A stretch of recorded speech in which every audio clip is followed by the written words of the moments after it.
A consumer-owned co-op might be like an REI, for example, or like your local food store. That's a co-op, like the Dill Pickle Co-op, and others like the Chicago Market popping up in, I think, Uptown. So those are actually pretty well known. Those are owned by the customers that shop there or members of the co-op. So essentially, you get like a dividend for being a patron of the co-op. A producer co-op might be like Land O'Lakes. So this might actually have some,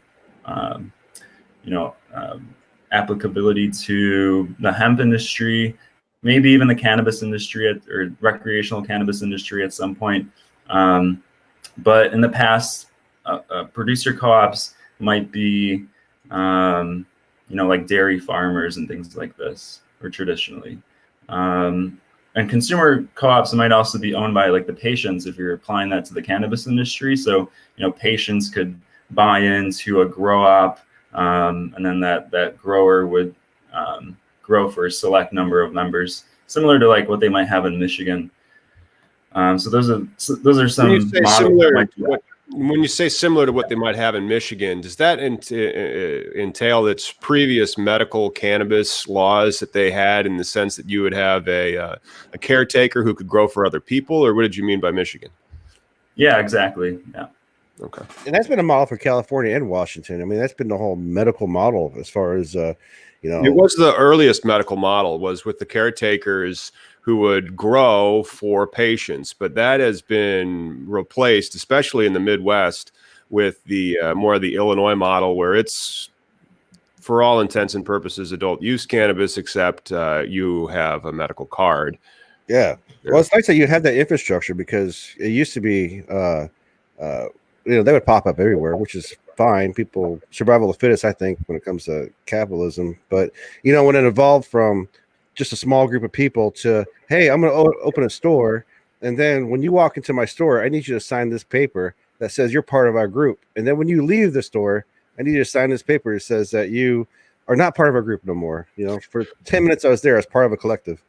Yeah, that would make then. So if I was going to try to organize a team that wanted to apply for a cannabis license, craft grower or something, let's say, and they wanted to do it through this particular statute, and it does say articles of organization. So this must be that LLC thing that maybe the LLC thing isn't catching on for branding purposes, but it is something that's more akin, it appears, to be a co-op, which wouldn't be necessarily a nonprofit, because the Nonprofit Act, that was from like 86. So it is different.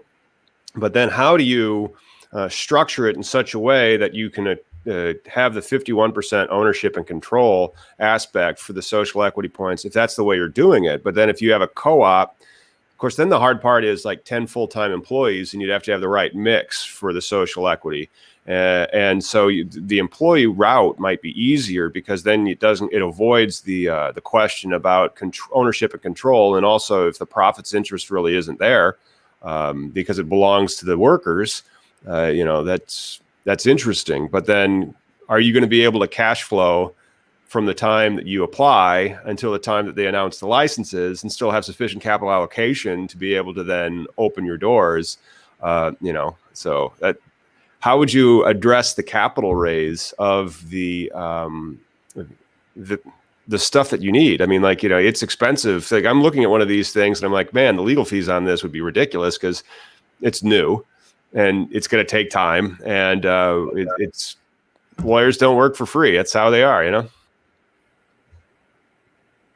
Right. Yeah, totally. I mean, I think the way the current application process is structured, I don't think that applying as a co-op would necessarily give you an advantage, especially if you are trying to prove social equity ownership. It could work. For example, if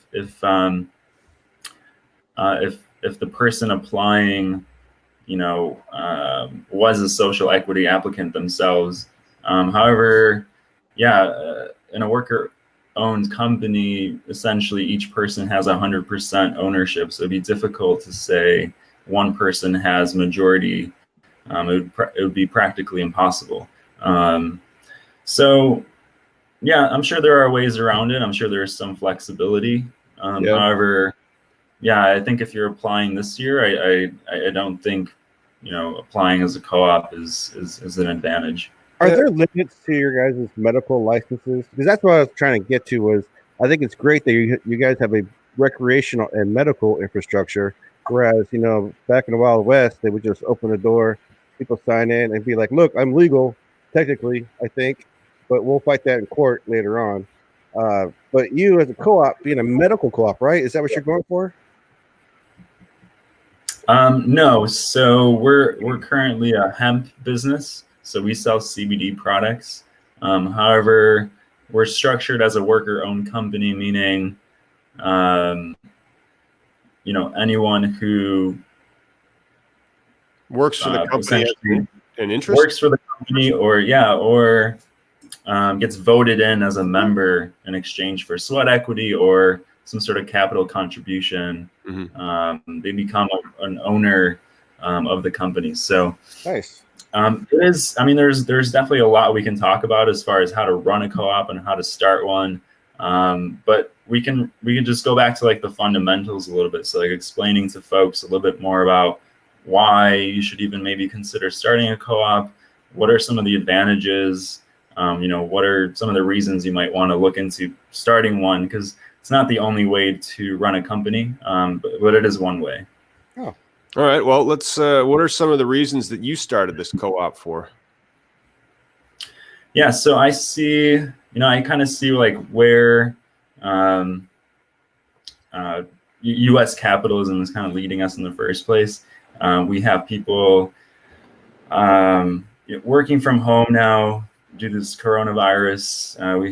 Everyone has laptops. The 40-hour work week is kind of going out the window in a way. And then you have this unproportional extrapolation of profit, meaning speculators and people and shareholders of the company or CEOs and the people at the top are making much more relative to employee wages.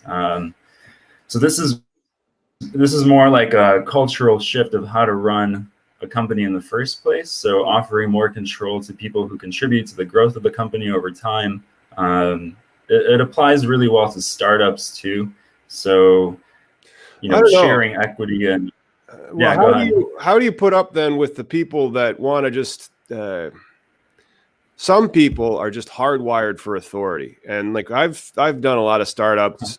And I've done startups and charities, and I've been Steve Jobs from them because I'm trying to start up like something that's got a horizontal structure where everybody can have interpretations, and then it turns out to like, no, the way I like to run this thing is there's one guy at the top and then everybody else is down there. And I'm like, that's cool, bro. That's creepy and controlling, and I'm really not that thrilled about it. But that's the prevalent method, a corporate organization where it is somebody's at the top.